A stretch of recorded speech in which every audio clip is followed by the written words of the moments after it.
welcome to another episode of Big Blonde and Beautiful, the podcast. I'm extra excited today because we have our first guest, my friend Jerry Strain. Hello. Hi. Before we get into the movie, could you just tell us a little bit about yourself? Sure. As you know, my name's Jerry Strain. I'm an active member of community theater around the Danville, Illinois, Urbana type area. I've been doing it for 11 years this summer. Will be 11 years. And I do lots of stuff behind the scenes, costumes, props. And I'm also on stage a bunch. So... all the things. Yeah. All the things. Pretty much wherever I'm needed. You there. also played Edna twice, Yes, which is why I have you on. Played Edna twice. Yeah. For sure. By the way, we're talking about Hairspray. I didn't mention that in the intro. Yes. The 2007 movie, more specifically, but we'll probably talk about Broadway and stuff a little bit too. But yeah, you played Edna twice. What was that like? It was pretty different both times. I think I understood Edna differently each time. I was pretty significantly younger the first time I did it because it was a teen show. The second one was also a teen show, but I was 19, 18. Like at the very end of teens. Yeah, I was like towards the very end. So I think I understood the adult aspect more than I did the first time. But it was fun both times, and just like, yeah, perfect. How old were you the first time? Oh, gosh. It was around the time we did Footloose, was the show that overlapped. So I was like... Oh, yeah, I remember, because who were you in Footloose? I was Cowboy Bob. Yeah, and you just show up to Tech Week. I showed up to Tech Week, yeah. There was, I would probably, I want to say like 15 or 16. Okay, yeah. Maybe. I think that's right. I'm trying to remember how old I was. I think I was 16 or 17. True. So I think that's right. All right. So I'm going to give a little synopsis about the movie. So today's episode is based on Hairspray, the movie musical from 2007, a film adapted from the 2002 Broadway musical of the same name. And there was a 1988 movie starring Ricky Lake.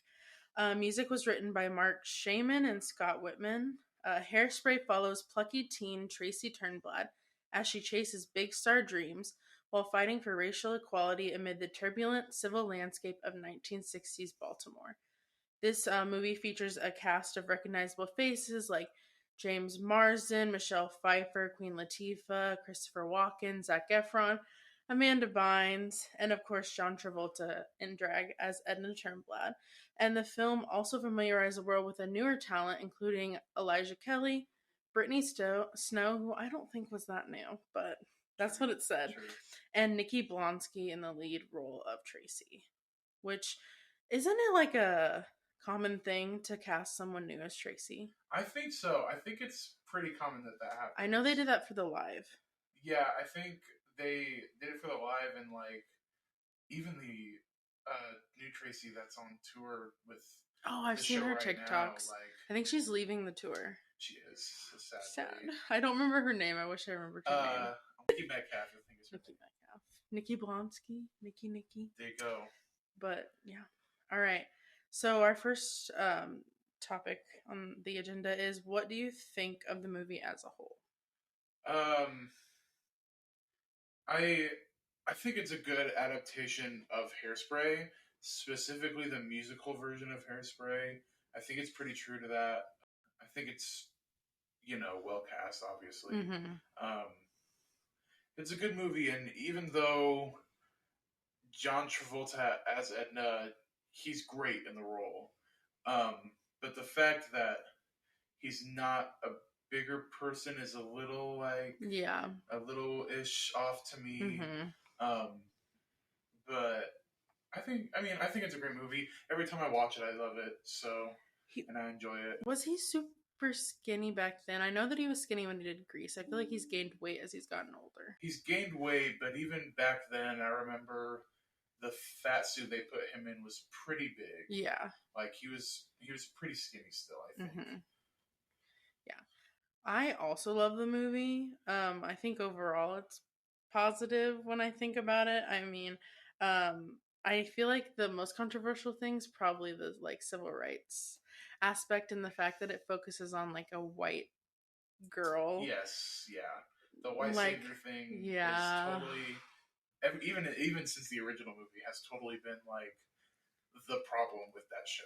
Quote Have you? unquote. I've never seen the original movie. I have seen the original movie. I guess actually I've seen part of it, and I think I was with Isabel, and she was like, "Turn that off. That's so bad." Oh my gosh, I was like, "Okay." Yeah, it's definitely different, decently substantially from the musical. It's not too different, but there are some different parts. But I watched it to um, study the person who played Edna the first time, which was Divine, I believe. Yes. Yeah. I think she played it the first time. But yeah. All right. Since we already talked a little bit about Edna, we'll start with her. So, as you said, the fat suit. I also have a problem with that. Yeah. I do appreciate that he wanted her character to be more like sensual, though, and not just like a frumpy housewife. Yes, for sure. Like Edna was girthy, but she was more, especially in his vision, I think, was more curvy instead of like, yeah, you know. Didn't Divine just wear like straight like gowns pretty and stuff? Much, yeah, pretty much in the movie. Yeah, that's all. And I feel like Travolta's Edna has like more form-fitting things. Yeah, for sure. Especially after Welcome to the '60s, the transformation there. But even the house dresses are even a little bit smaller to show off some of the curves of Edna. Which I appreciate him not just being like she's just like one-dimensional. I feel like he added more to her, even though it was a fat suit. Yeah. Also, the voice he does for her cracks me. The Baltimore accent is Have you seen the TikToks? Iconic. The guy that like braised. Yeah. Yes, yeah, for sure. I love those. That was definitely one of the things that I took from his performance was the Baltimore accent. Because I just love it. Yeah, it's funny. It's so good, and it's very funny. I actually found out that it took 5 hours for him to get into the drag. And, which I feel like with everything involved, it's actually not that long. No, with the fat suit and everything, that's not terrible. No. But then they said once it was on, like they went through his scenes because it was so hot in it that like he couldn't stand it. Yeah, I watched a documentary and they apparently made like this form out of mesh that like they put the prosthetics over and they would put a hair dryer under it under the mesh to like dry out the prosthetics and the stuff he wore. Yeah. And then I also found out when I was doing research that apparently Robin Williams, Steve Martin, and Tom Hanks were possibly going to play Edna, which I cannot see Tom Hanks as Edna at all. Tom Hanks for sure not. No, Robin Williams played Mrs. Doubtfire, so right. that's that's maybe right, but and then Steve Martin, I don't know if I could see Steve Martin. I love Steve Martin. I also love Steve Martin, but I don't think that. Maybe besides Robin Williams, I don't know that they could bring a certain femininity. Yeah, I agree with that. I agree with that. Also, side note, none of these people are fat. Yes. None of them are fat. So they true. really weren't looking for bigger people. They were looking for stars. I like that Nina West is playing her in the tour. Yes. Nina West is good because she's not skinny. I mean, she's not like super big, but she's a man. Yes. A tall man. A tall man. For sure. So. I saw the tour. I wanted to see it. It was like some off chance. Nancy Keener texted me and was like, "Hey, I have an extra ticket. Do you want to go?" And I was like, "Yeah." Yes, I do actually. And we were like 2 rows away from the stage. It was nuts. I wanted to go, but I couldn't find anyone who wanted to go after we did Hairspray because it was so close to after doing it, and everyone was like, "I don't want to listen to that musical for the rest of my life." And I was like, so different experience though, because like everybody gives their all when you see it on tour, and it's a whole different. Not a whole different show, but like sitting and watching it with people who are dedicated in every single second on stage. Like it's awesome. Yes, absolutely. All right, next we'll move on to Tracy herself, who, as we said, was played by Nikki Blonsky. What are your thoughts on Nikki as Tracy or just Tracy in general? Nikki as Tracy, I think she's great. I Mm-hmm. don't know that there's anything that like she could have changed with her performance to make it better.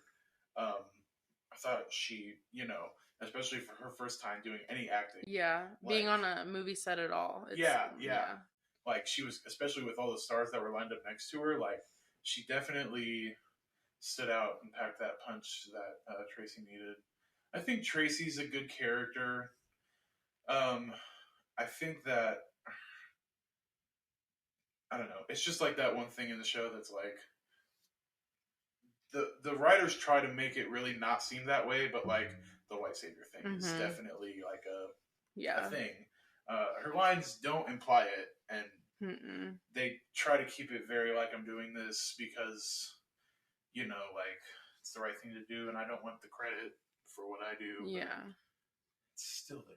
Isn't it more white savior in the Broadway version? I don't know why I feel like I'm remembering some lines that were like, "Ooh." Maybe. I can't remember exactly the lines, but I feel like I was like, Maybe. Okay. I don't know. Maybe. Probably. mm-hmm. Probably. Especially. Yeah. It being. Maybe just a little bit. Well, yeah, because I think in the movie, Amber and her mom, Amber and Velma, like don't turn good, but in the Broadway show they do. I'm so glad that they don't in the movie. Yes. I hate in the Broadway right show. choice. It's like they are 1 second they're, racist and bigoted and horrible, and then they sing a little line and they're like, just kidding. It's like it's okay now. It's all totally gone. fine. Let's forget that I was absolutely awful to these children and people. Yeah. I hate that. I hated that so much. It's definitely the worst part of the musical. Yeah. For sure.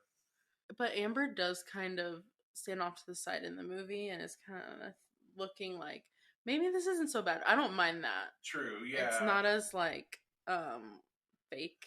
Yeah, and I mean it's also like she's now finally making her own choices instead of her mother. She's like, maybe my mom's wrong. Yeah, stuff like that. Which she is wrong. She's definitely wrong. Yeah. Definitely, yeah. Absolutely. So, with my thoughts with Tracy, I love her. Obviously, she's been a dream role of mine, but I think that she's been a dream role because that's like the fat role for women for sure on Broadway, which does suck. Also, but she's supposed to be short. Nikki Blonsky's 4'10", and I'm 5'10". I'm a whole foot taller than her. Wow. And you're so right. Yeah, that's crazy. Yeah. Because I don't know if you remember Julia Sullivan. I don't know if you. She's a great actress. Mm-hmm. She was in like one of the final callbacks to beat Tracy on a national tour. Okay. And they put her next to the Link, and she was tall, and they were like, "Yeah, sorry, you're out." And it was like find a taller Link. Factor. Yeah, no, find a taller guy. Like, come on. I'll just pull Lord Farquaad and just be... Yes, do it. So you can't tell. But I mean, Thomas, how tall is Thomas? I don't. He's a little taller than me. He's probably like. He's at least 6'1". Yeah, maybe 6 or 6'1". So, and I know that Mia Shannon, who played our Tracy, for DLO, was kind of shorter, but not super short. I was like, she was a bit shorter, but not like crazy. No, I think she's a little, like a few inches shorter than me. Yeah, that's it. I think she wore flats the whole show. But I'm like, so we have to be short and fat. Yeah, like short and stout.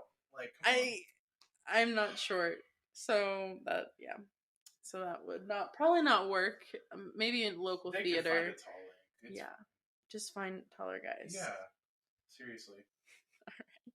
Next we have Motormouth, who I love. I love this one. I think she's probably my favorite out of the three of them. Yeah. Thoughts? On the movie? Yeah, on the movie version of her and the Broadway. The movie version, I'm not. Okay, first of all, Queen Latifah kills it. She just does. Nothing bad to say about her. Amazing. I don't know that she's. She's more she's definitely in the like more curvy department instead of like heavier, which they were going for with that movie, obviously.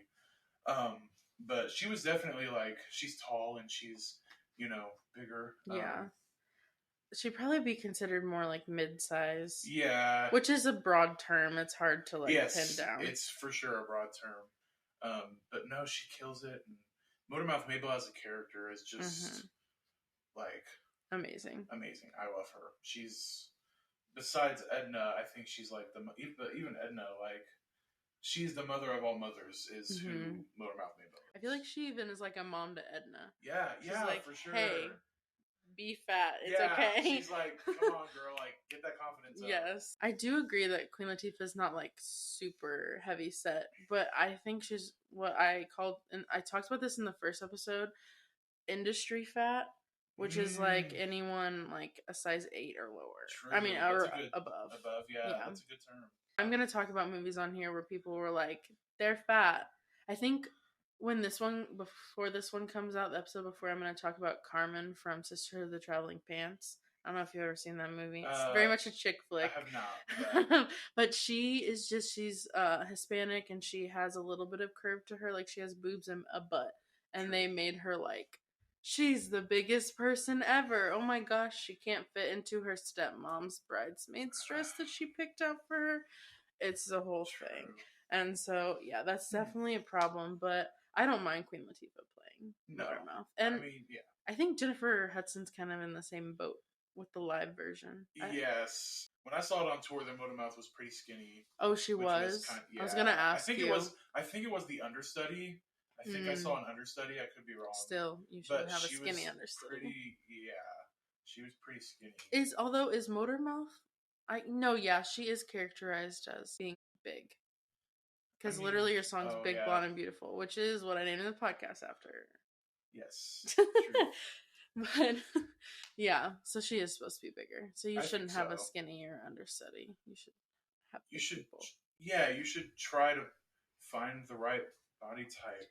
Because there have to be plenty of people out there. Oh, yeah. Right? Like, it's not like it's impossible to find someone. There are so many talented people who don't fit into, like, what the industry thinks they should look like. And are super talented, which is so annoying. Yes. It's so annoying. Yes, agreed. Kind of talked on, I had a point here, thoughts on oh no, we didn't. Thoughts on fat representation on Broadway. We did kind of mention it with Tracy. We mentioned it with Tracy. I feel like guy roles, there are more. I also think there are more guy roles, especially that, like, I think there are more guy roles where it's okay, it's super okay to, like, have someone bigger play the role. Mm-hmm. But, like, for women on Broadway, it's like, this role has to be skinny. Mm-hmm. Like, if it's not said that the character's fat, then they need to be skinny. They need to be skinny, yes, exactly. It's a more broad spectrum for men to be able to play bigger roles that are traditionally played by skinnier guys. Because I think, like, Beetlejuice could be skinny or fat. Yeah, Beetlejuice could be whatever. You just played Horton. Yes. The elephant, so obviously, I feel like that character should be bigger. Horton should be bigger. Yeah. I think. But has there ever been a skinny Horton? I'm sure maybe in local productions. In high school, it's like all of the time. Oh no. All of the time, it's a skinny white kid. And I'm like, that's not... Also, Quasimodo.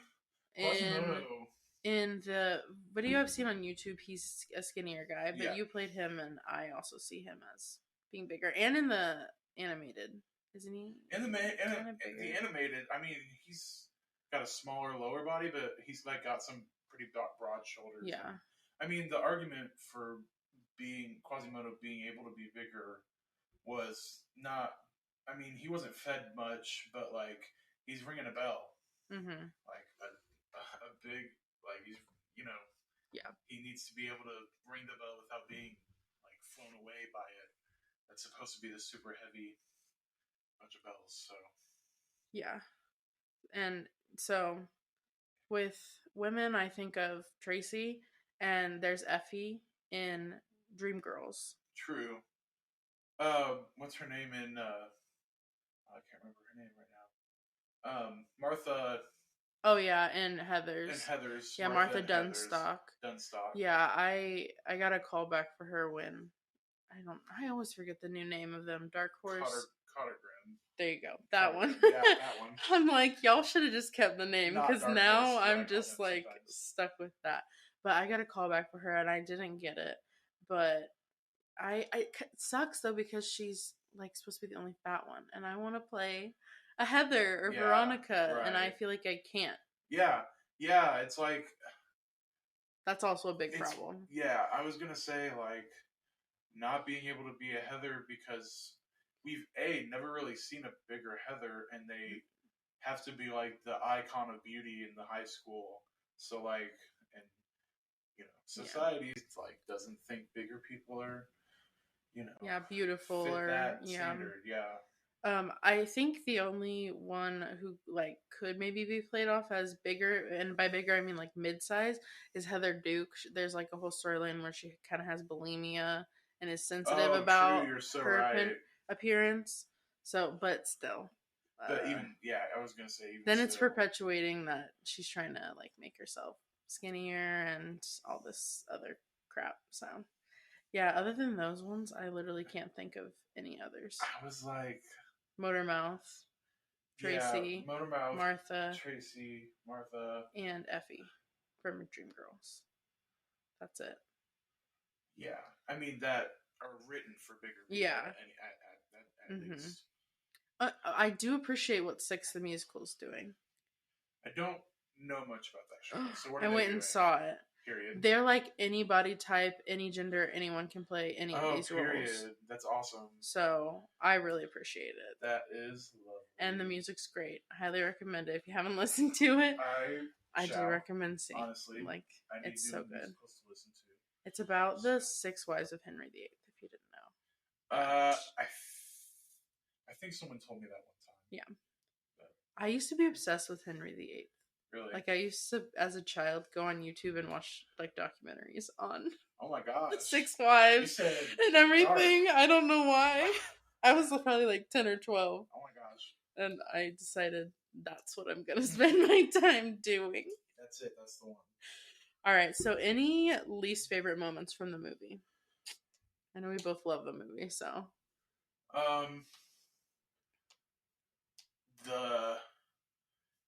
This is what I loved about the original movie. I watched them back to back. Mm-hmm. In the musical movie, when the black people are protesting, like the 246A being on TV, that thing, like we see the police get a little rough with them, and then like that's it.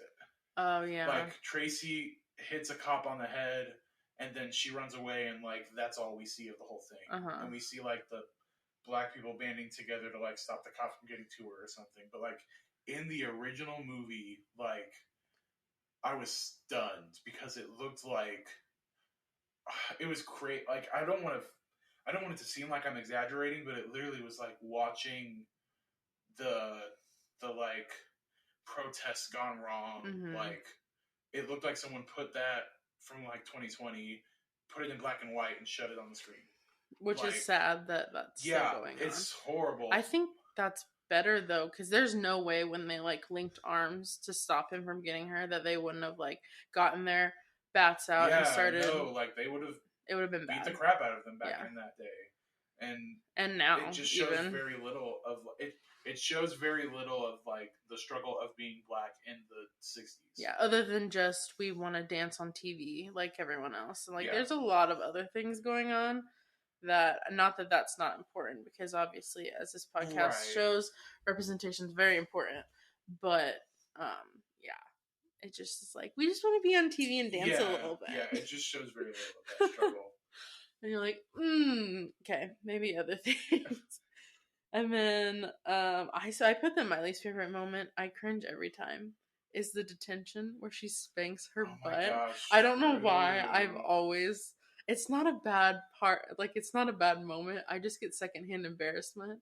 I'm like, if I did that and Zac Efron walked up behind me, I would die. Fact, you're so right. I would just like curl up on a ball and die. I mean, it's good that she was like feeling herself. Yeah. But I definitely get what you mean, though. It's like I just can't watch it. Oh, child. I'm like, it's like you chose that. Yeah. Okay. Anything else, but yeah. And all right. So going off of that, favorite moments. Oh man. think probably every time we see Edna and Wilbur together. Yes, they're so cute. They're so cute, and Christopher Walken does a great job. He's perfect in that movie, and as Wilbur. Same with who played him in the live version. Oh, Martin Short. Martin Short. Oh my gosh, I love Martin Short. Absolutely perfect. I love Edna and Wilbur's relationship. I think it's perfect, and like I would not change anything about it. I love all the notifications going off while we're filming Yes. this. But yeah, I also you and Laramie during your show. It was so good. I loved watching your guys's. What's the song called? Timeless. Yes. Every night I was like, I had to be in the wings so that I can see this. It was definitely a fave moment. There was one night where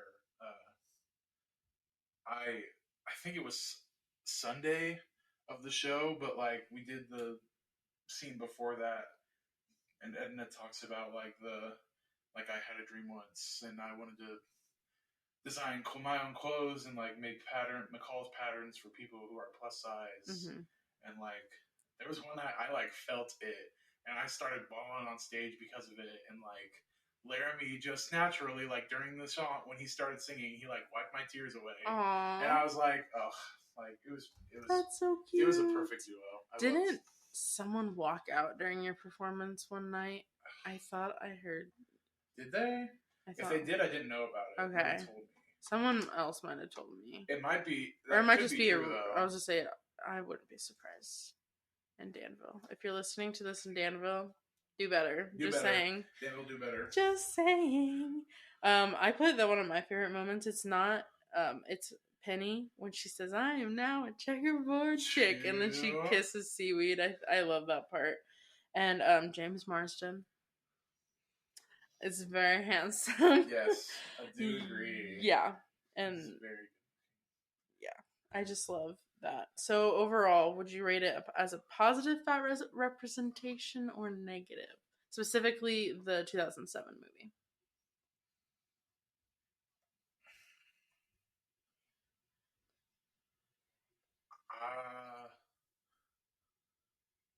I don't know, because there is fat representation, but like some of it's fake. Yeah. Like some of it's not. And not that skinny people can't, or physically, normal people, I guess, like can't understand the the pain that is like being a bigger person. Not that they can't understand that, but like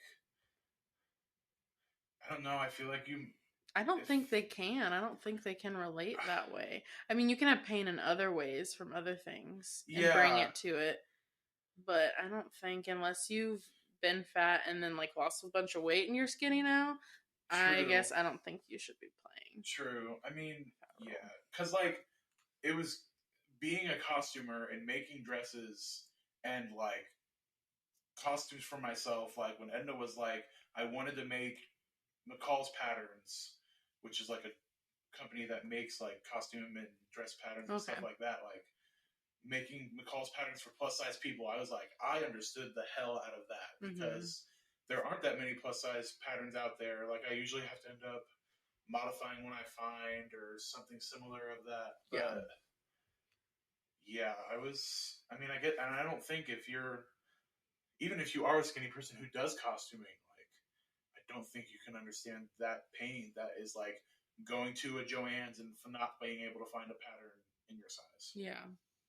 And I've heard on the More Than Tracy Turnblad, because she talks about like being fat in the industry and like she does different aspects, and she had a costumer on and she's like, I always make sure that those people like feel seen, because a lot of the times even directors are like, we need you to like fit the costume, not the costume to fit you. Yeah. Which is so stupid. Yeah, that's one of my biggest pet peeves. I'm like, if I like how you look in it, but you don't feel comfortable, like, it's out. Like, it's gone. I'm finding something else. I had that. I don't want to say on here because people might be watching, but I definitely had that experience with the director, and I was like, I'm falling out of this dress, and I do not feel comfortable, and that never got changed, and I had to bow in it, so everybody saw no. everything, and I was like, Oh, I'm so sorry.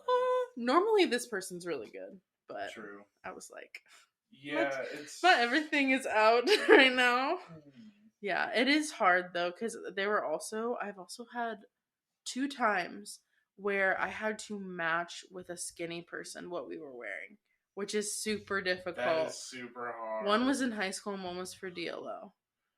True. And yeah, it was I mean we did it, but it was hard. It was not easy at all. Yeah, that's like why, like, the Welcome to the 60s dresses, I like scratch built those bitches because, well, A, the style is super specific, but like, also like finding two dresses that look good on both people and match in style and color, it's like, it's hard. Even finding costumes for myself, like, I had to make overalls for Horton. I had to make my pants overalls for Horton because I couldn't find overalls that were less than like $100. Yeah, that's another thing. Expensive.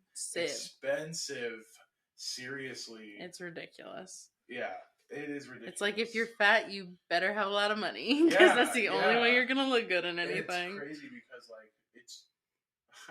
it's cheaper to be fat in America than it is to be healthier and skinnier. Yeah. Like, it's easier and cheaper to go to McDonald's and buy for your family than it is to like go to the grocery store and find healthier options. Yeah, for yourself. Just yourself. Right, just yourself. And then they'll be like, but you're paying all this money for your clothing. Yeah. It's like, and also, how dare you be fat? Yeah. Yeah. You're like gross and you don't do anything and all you just sit around all day. And I'm like, I keep reiterating, like, fat does not mean ugly, and fat doesn't mean lazy. Seriously. And and fat doesn't mean unhealthy. Yes. Because, like, I have PCOS, and so I can't help that. And it has insulin resistance, and it affects the way I retain weight and I lose weight. And I'm like, I used to be, like, so active when I was younger. I played basketball, I played volleyball, I did track 1 year. True. I never was skinny. True. Not once. So, yeah. Anyway, rant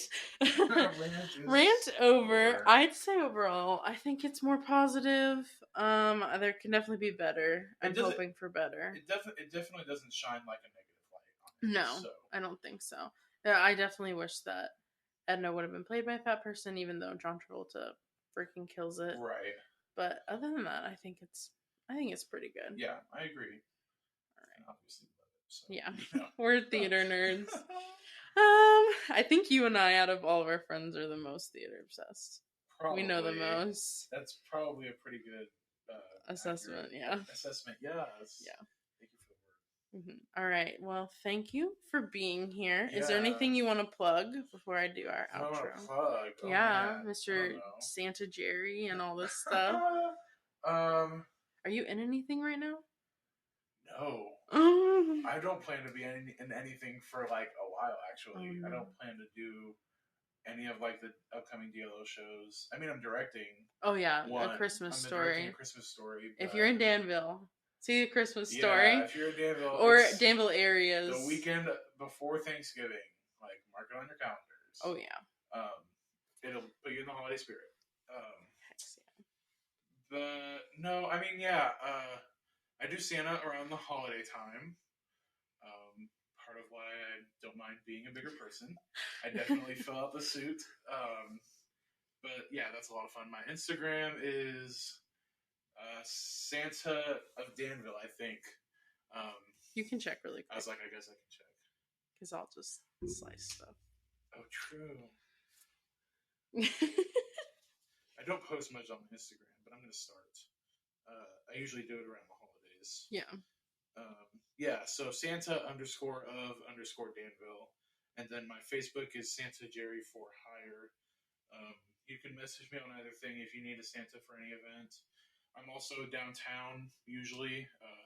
Usually every Saturday. Times vary a little bit, but it's usually morning to afternoon. And I'm usually in the parades and stuff. Is it at the Temple Plaza? Is that where you're Temple at? Plaza in the Little Santa House, which is a lot of fun. But I mean, I guess That's it, because I'm not in anything at the moment. So. All right. Well, I hope you all enjoyed this episode. If you did, please rate us 5 stars and follow and just share it because I want this to reach a lot of people. Also, follow us on Instagram at bbb.podcast and bbb.thepodcast on TikTok. And I'll see you all next week. Until then, stay fat and fabulous. Yes, Bye. bye.